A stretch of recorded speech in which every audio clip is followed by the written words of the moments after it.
Andy Mullen here. I am on the faculty of the Gordon Institute for Music Learning, aka GIML, and I'm here today to talk to you a little bit about music learning theory. I've kind of sort of developed my own learning theory about how to learn music learning theory, and I call it LMLT, or Learning Music Learning Theory, because everything needs an acronym. The first 5 things that I teach people are: 1. That audiation is the foundation of music learning and music understanding. 2. The music language parallel. 3. The MLT3, or skills, context, and content. Number 4, the whole part whole learning model. And number 5, 2 learning modalities: learning sequence activities and classroom activities.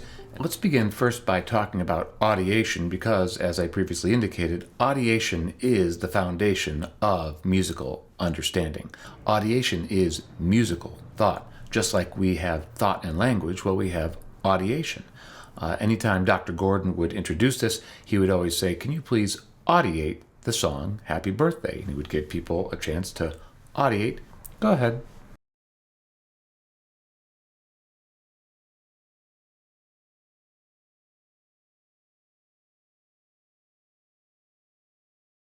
So, could you hear the song in your brain? I'm assuming that you could. But audiation involves a lot more than just hearing the sound or the song in your brain.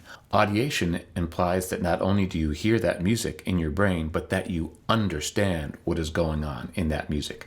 Now, what do I mean by understand? Well, do you know if it's in major or minor tonality? Is it in duple meter or triple meter? Are you hearing ba ba ba ba ba ba or ba ba ba ba? If I handed you a ukulele and I told you the key, could you strum along the chords? Could you audiate harmonically? Could you isolate the pitches of the melody? Could you transcribe the rhythm? So hopefully you could do all those things, and if you can't, well, it's not too late to learn. Now, I'm going to assume that a lot of us are teachers here, and that begs the question, well, why do we want our students to audiate? Do we even care if students audiate?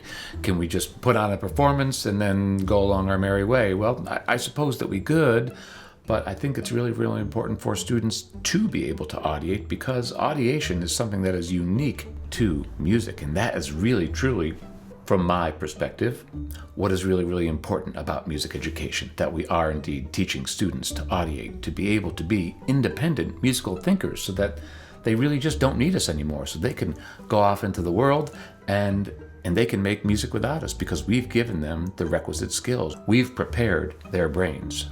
And furthermore, once we teach students how to audiate, they can take that information that we've filled their brains with and they can produce music on their own. They can improvise. They can listen to music and make generalizations about it. And isn't that really what we want? If you'd like to learn more about audiation, Dr. Gordon has a wonderful lecture that's hosted on the YouTube channel. I'll put a link somewhere here of the Gordon Institute for Music Learning, and he explains audiation much better than I can, including all of the types of audiation and the stages of audiation. I would highly encourage you to check that out. Number 2, the music language parallel. Now, Dr. Gordon talked extensively about how the process for music learning is very, very similar to the process of language learning. Now, he would say very, very strongly that music is not necessarily a language, but that the process for learning music is very, very similar to the process for learning language. Ultimately, I think that he's right. We're often a little bit loosey-goosey about saying that music is a language, and music is like a language in a lot of different ways, but there are certain limitations to music. There are certain things that you can express via music and certain things that you just cannot express. You certainly can express emotion via music.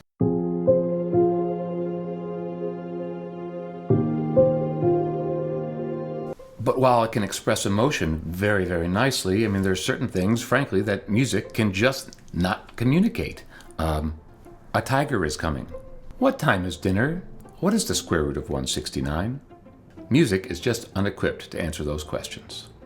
But through his research, he found that the process for learning music is very, very similar to the process for learning language. If you think about the process that you learned your first language, you came out of the womb and you didn't just go, and wipe yourself off and go, well, somebody please get me a latte. No. You spent the first year of your life listening, crying, peeing, pooping, eating, sleeping. That was your whole existence for about a year.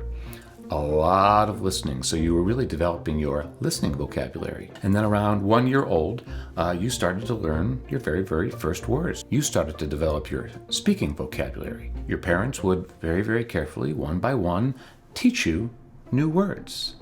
Mama, dada, cat, chainsaw. Slowly but surely, you would start to develop your speaking vocabulary. And then somebody would teach you 2 magic words, and those 2 magic words are yes and no. And then you could really, really start, quote unquote, improvising with the language. Once you knew a bunch of different words and yes or no. Mama, yes, Papa. Dada, no, chainsaw. And then slowly but surely you started to develop that thinking vocabulary. And think about how long that went on for. That went on until you were about 4 or 5 years old, learning to speak, improvise, speak, improvise, listen, engage with the language for a long, long time before you finally went to school and you learned to read the words that you could already speak and think. Someone showed you this is C-A-T. That is cat, and you already had a vision of cat in your brain. And then later on, you would learn to write C-A-T, and then that cycle would continue of listening, speaking, thinking, reading, writing, over and over and over and over again. The reason that we're all able to read so fluently is because we had that readiness from 0 to 4 years old.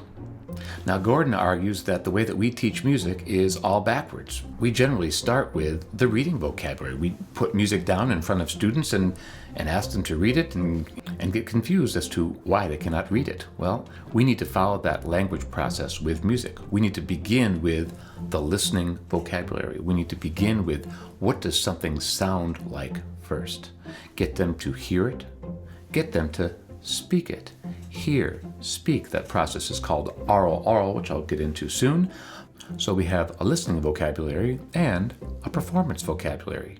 And that in turn develops into an audiation vocabulary where we can draw upon words that we know up here in our audiation and speak them and improvise with them. And then eventually, once we have a solidified audiation vocabulary, then we can start to read and write those very words that we can already hear inside of our brain. And that's the process. To learn more about music learning theory, hop on over to GIML.org, the website of the Gordon Institute for Music Learning. Or better yet, take one of their transformative 2-week workshops in elementary general, piano, choral, instrumental, or early childhood.